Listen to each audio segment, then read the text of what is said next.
সারা দেশে ধর্ষণ, নারী নির্যাতনের প্রতিবাদ ও সবার নিরাপত্তা নিশ্চিতের দাবিতে বিক্ষোভ সমাবেশ করছে ইডেন কলেজের শিক্ষার্থীরা। এ নিয়ে আরও খবর জানার চেষ্টা করব আমরা। যুক্ত হচ্ছেন সহকর্মী সুলতান মাহমুদ আরিফ। আরিফ, শিক্ষার্থীদের এই আন্দোলনে সাধারণ মানুষের সাড়া কেমন দেখছেন এবং তাদের দাবি কি? মামুন, আজকে ঠিক কিছুক্ষণ আগেই সারা দেশে যে নারী নির্যাতন এবং শিশুদের উপরে যে জুলুম এবং নারীদের প্রতি যে নির্যাতন হচ্ছে এবং সারা দেশে যেভাবে যে ধর্ষণের শিকার হচ্ছে সেই বিষয়গুলো নিয়ে মূলত ইডেন কলেজের শিক্ষার্থীরা আজকে এখানে একটি মানববন্ধন করছেন এবং এর আগে ক্যাম্পাসের ভিতরে তারা বিক্ষোভ মিছিল করেছেন এবং বিক্ষোভ মিছিলটি নিয়েই তারা মূলত ক্যাম্পাসের সামনে, অর্থাৎ তাদের ইডেন কলেজের যে মূল ফটকটি রয়েছে সেই ফটকের সামনে এখন অবস্থান নিচ্ছেন।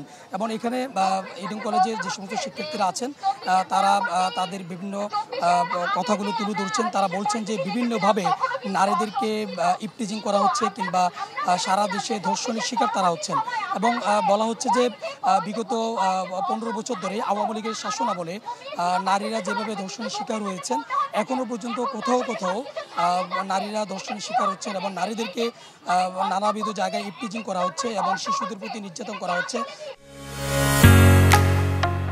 ঢালাইয়ের সেরা প্রিমিয়ার সিমেন্ট।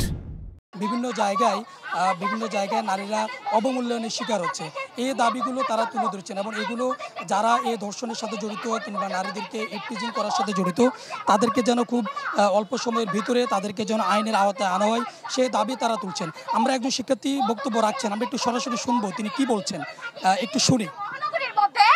রাত 9টার দিকে মেবি উনি বলতেছে ওনার রুমের এক বড় ভাই উনি টিউশনি করে রুমে যাচ্ছে, ওনাকে ধরে আজিমপুরে কোণা থেকে মোবাইল টাকা পয়সা নিয়ে গেছে।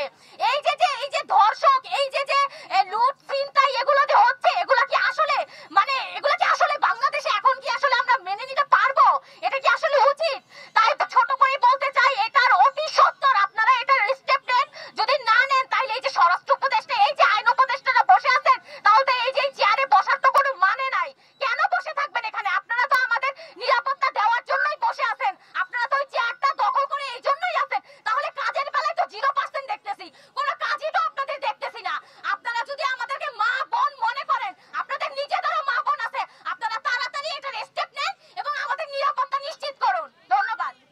জি মামুন, যেমনটি দেখলেন আসলে তারা বলছেন যে বিভিন্ন জায়গায় যেভাবে ধর্ষণের শিকার হচ্ছে এবং নারীরা নির্যাতনের শিকার হচ্ছে এগুলো অনতিবিলম্বে বিচারের আওতায় আনতে হবে, এই দাবিটি তারা মূলত তুলছেন। তাদের বিক্ষোভ সমাবেশটি চলছে। মামুন,